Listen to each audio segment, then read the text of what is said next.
This is a special edition of K2 News on your side. Good evening. Thanks for joining us for this digital edition of K2 News. I'm Deborah Knapp. Tonight, Portland police confirmed they are investigating reports of a man attacking women in Northeast Portland. K2's Shelby Slaughter joins us live now from the Irvington neighborhood. So, Shelby, a nearby school actually sent a letter to families warning them about the attacks. Yeah, Deb, that letter actually went out last night, but today police are asking anyone with information to contact them because oftentimes crimes like this one go unreported. Neighbors in Northeast Portland on high alert. Police confirming Thursday 3 different attacks on women in the Irvington neighborhood.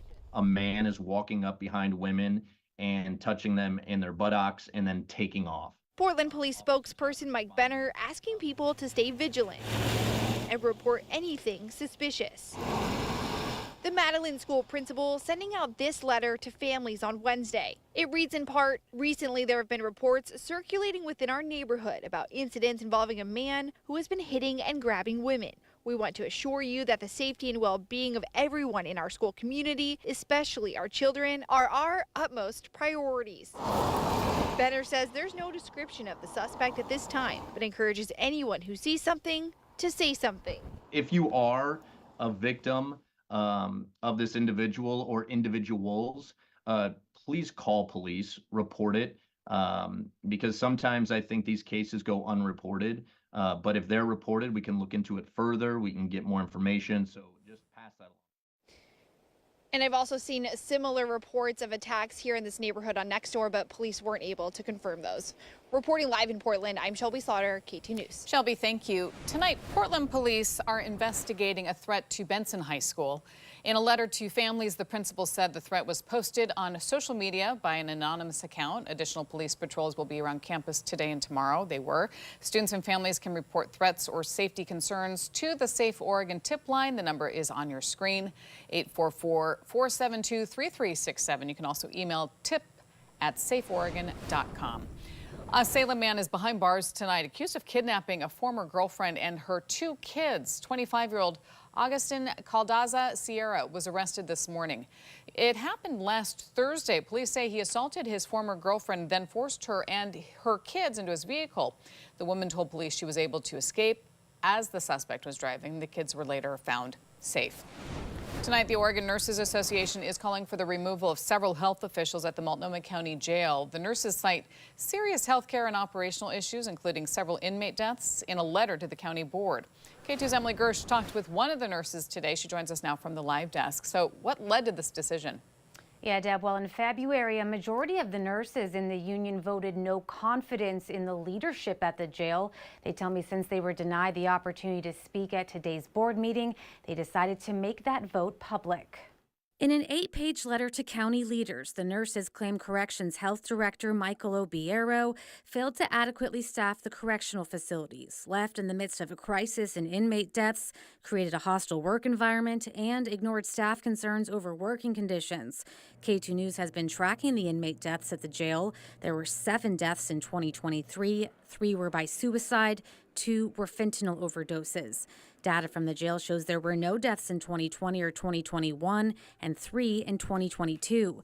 In response to the letter, Multnomah County Chair Jessica Vega Peterson tells K2 News she had asked to meet with the nurses several times since their initial communication on April 9th, but they declined. Emails obtained by K2 News shows the union instead requested to speak at a May board meeting. The county spokesperson said they would have to speak with the county's chief operating officer and health director first.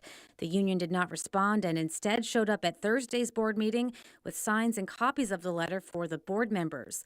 The county also said there have been 14 new hires and 15 new rehires to address gaps in staffing, but the union disputes this fact. We want improved staffing. We want to retain good nurses. We're not asking for a huge amount of money or anything like that. That's not our main goal. Our focus is to provide good quality health care. Now, a county spokesperson sent an email to the union earlier today to set up a meeting. We'll be sure to stay on top of this and let you know what we find out. At the live desk, Emily Gersh, K2 News. Emily, thank you. Boosting shelter and homeless services and tackling the fentanyl crisis. Those are two of the big priorities highlighted in Multnomah County's proposed budget for next year. Today, Board Chair Jessica Vega-Peterson released her nearly $4 billion budget proposal, including a 24% increase in homelessness spending and a $29 million substance use and recovery package. It also includes an $800,000 partnership with the City of Portland to continue task forces targeting retail and auto theft.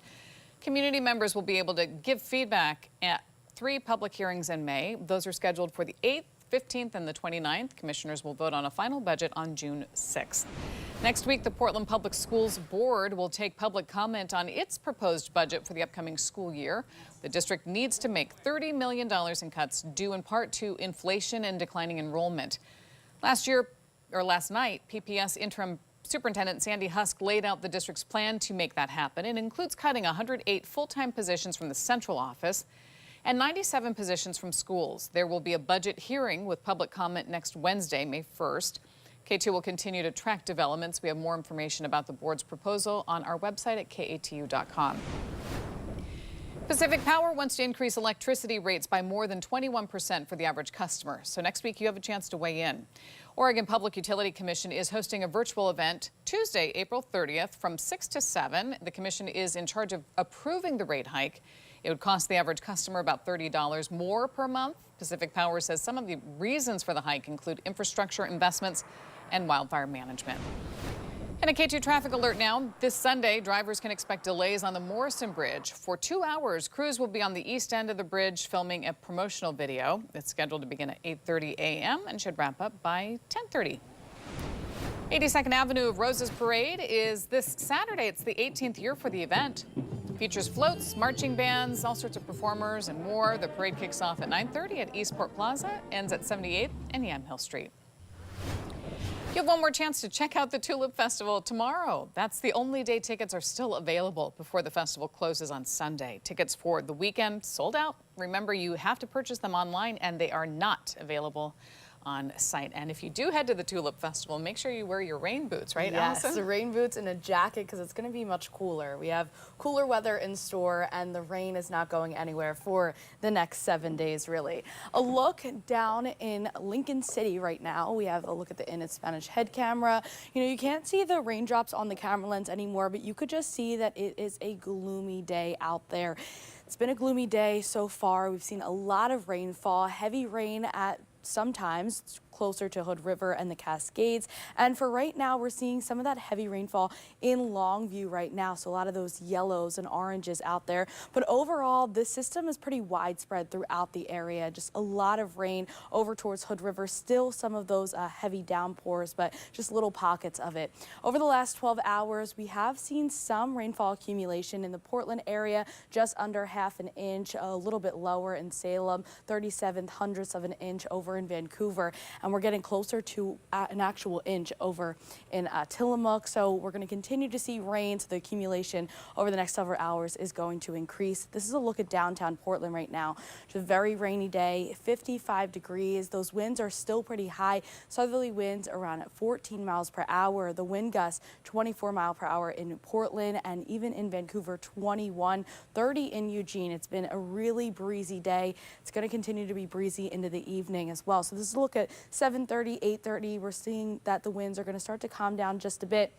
Around 10:30, 11, we're really going to see some of those breezy conditions start to stop, and then we should see some windy conditions along the Cascade. So here's a look at the winter weather advisory. This is a look at the purple area. This is going to go until Friday at midnight, and what this means is that snow is above 4,500 feet and 2 to 8 inches likely, maybe over a foot likely as you get closer to 5,500 feet. But the snow levels are dropping tonight, and we're going to continue to see the rain over in the Portland area, along the coast as well. So as we get into this evening, we should see the rain continuing, but we are watching the system out in the Pacific. It's going to move closer to the Pacific Northwest, and it really impacts us getting closer to Saturday morning. Saturday afternoon for the valley is when we see any of that rainfall continue. Saturday evening going into Sunday, still some scattered showers, more rain going into Sunday evening, and then Monday, more of that snowfall in the Cascades is likely, and even over towards the east as well. Let's talk temperatures right now, sitting in the 50s, 54 in Vancouver, 55 in Portland. We are in the 60s over in Baker City. That's the warm spot right now. The coolest spot in Florence already in the 40s. We should fall to around the lower 50s here in Portland. The rain will continue. I already showed you the winds, but it's going to be breezy, 20-mile-per-hour wind gusts up until around 10 o'clock tonight, and then it gets much better going into the overnight hours. The next system moves in Saturday morning. Showers will continue, and then going into Sunday, Monday, we really should see the showers. 50 and 60s, 63 on Tuesday, mainly dry. Chances for showers, 64 on Wednesday, and then on Thursday, showers again, but still in the 60s. Thank you. We have a K2 medical alert for you now. New research shows your diet and few other activities that challenge the brain may help fight off Alzheimer's disease. Medical reporter Liz Bonus shares some food for thought.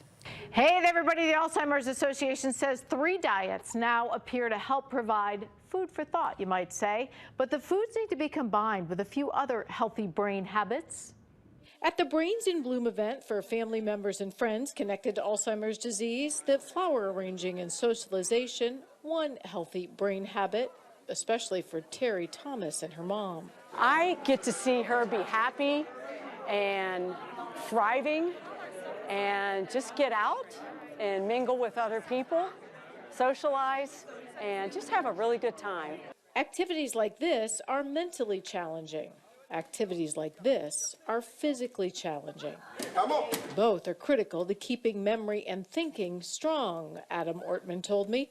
He specializes in exercise science at Ohio's Activate Brain and Body. Physical activity and inflammation are 2 things that are becoming more prominent, where most of the roots for illnesses and diseases stem from a lack of physical activity or exercise and inflammation. So if we can do things to increase activity and decrease inflammation, generally these symptoms are going to be less and you're going to feel better and have better health. Add to that one of the 3 diets now recommended by the Alzheimer's Association, and you really have a formula for long-term brain health success. The first is the DASH diet. It's dietary approaches to stop hypertension. It focuses on fruits and vegetables and a plant-based diet, along with 3-a-day dairy. The second is the Mediterranean diet. It suggests seafood instead of red meat, as well as good fats such as olive oil and fruits and vegetables. And finally, the MIND diet is a combo of these 2. It suggests berries and a lot of green leafy vegetables, along with other plant-based foods. Those who eat this way, one study found, reduced the risk of developing Alzheimer's disease by more than 50% compared to those who eat the more traditional high-fat, meat-based diet. Now, as for which of these diets is the better pick for brain power, several studies now underway to help us find out. With your health news, I'm Liz Bonus reporting. Well, that does it for this special edition of K2 News. Thanks so much for joining us. We'll be back with more local news right after the NFL draft tonight on K2. Good night.